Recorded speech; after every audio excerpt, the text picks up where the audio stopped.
be decisive.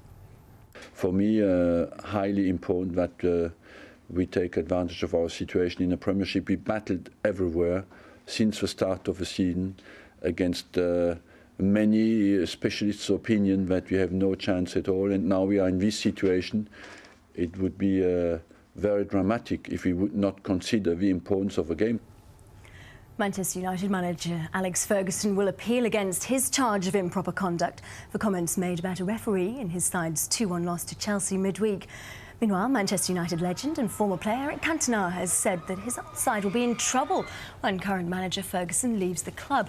The Frenchman, who made 144 appearances for United in his time at Old Trafford, believes the 69-year-old Scott's 25 years in charge will mean hard times for the club when he finally steps down. Alex Ferguson is at the club, he's successful, he's unbelievable, he's one of the best managers in all time in the world. He's still successful, he adapts to all kind of generations, it's unbelievable. So I think after him it will be difficult. In Italy, Roma's hopes of closing in on the Champions League spots have been boosted. Maybe relegation threatened Lecce 2-1.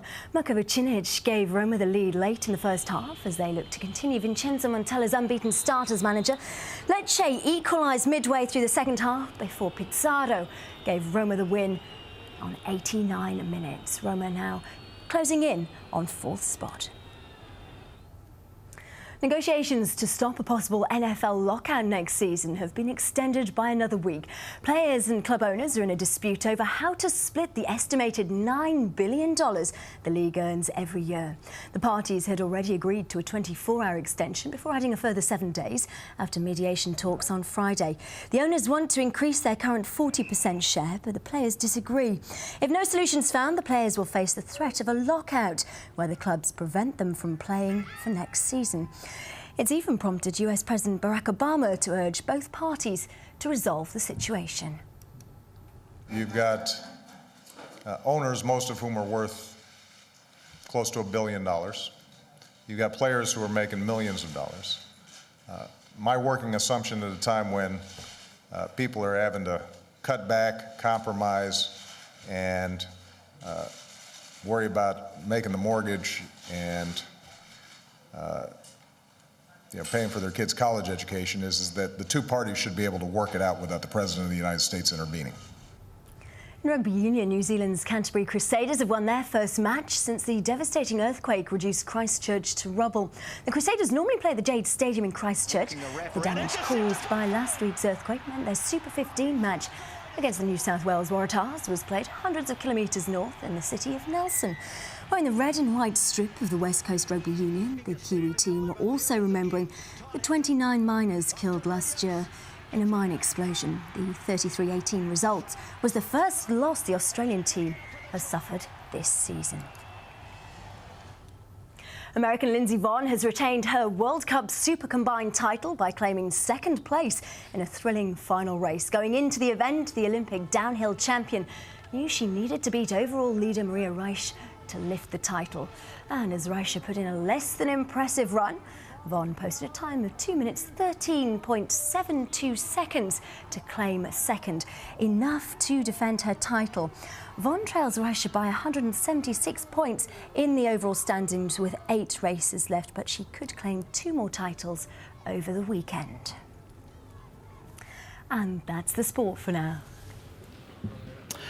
Thanks, Zoe, and let's bring you up to date on the situation in Alexandria in Egypt, where there have been demonstrations outside the state security building in the coastal Egyptian city. We understand right now that there are something like 1,500 demonstrators who are still outside that building, protesting now in Alexandria. Earlier, hundreds of protesters stormed the building. That's the headquarters of state security officers in the Egyptian coastal city. And that came after there were petrol bombs and gunfire that came from the building. Soldiers then asked the police to stop firing, but they continued firing. We'll bring you up to date in our newscast coming up in just a few minutes.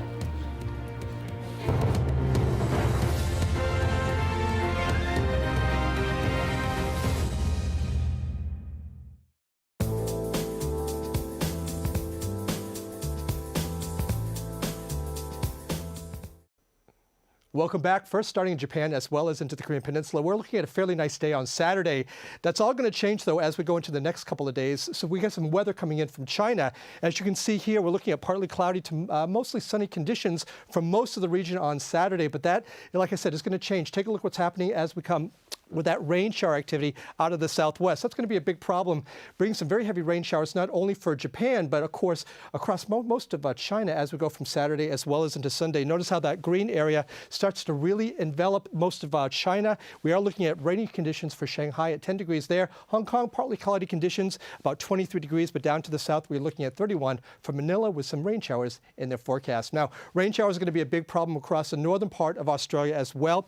Right here, we're going to be seeing in the Northern Territory some flood warnings in effect. That's going to start to move towards Queensland over the next day or so. Brisbane, about 27 degrees. You're going to be warm, but we have a frontal boundary right here. You can see just to the south, Sydney at 21, as well as Melbourne at 23 degrees. And for Christchurch, we do want to take a look at their forecast over the next day. We're looking at some improving conditions for them.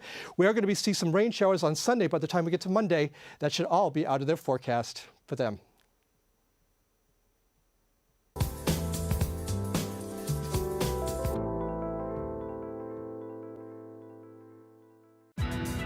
From local traders to international finance, it's commerce that makes the world go round.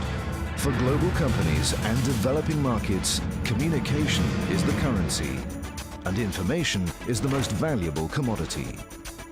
Counting the cost at this time on Al Jazeera. A debilitating condition afflicting millions of women across the developing world. Sometimes it is not possible to cure a patient with fistula. We have to prepare her psychologically. Revealing the human stories behind fistula and its intimate connection to poverty. A powerful new series exploring global maternal health. Birthrights, at this time on Al Jazeera.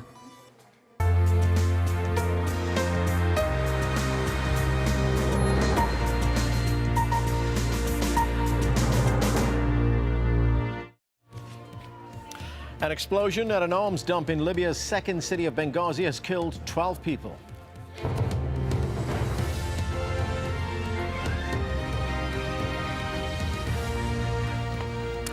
Hello, I'm Anand Naidu. You're watching Al Jazeera live from Doha. Also on the program, Egypt's new prime minister joins protesters in Tahrir Square and promises to heed their calls. Protesters in Alexandria storm a state security building. Rallies grow in Yemen as the president rejects plans to transfer power. And killed for challenging a blasphemy law, Pakistan's only Christian government minister is laid to rest.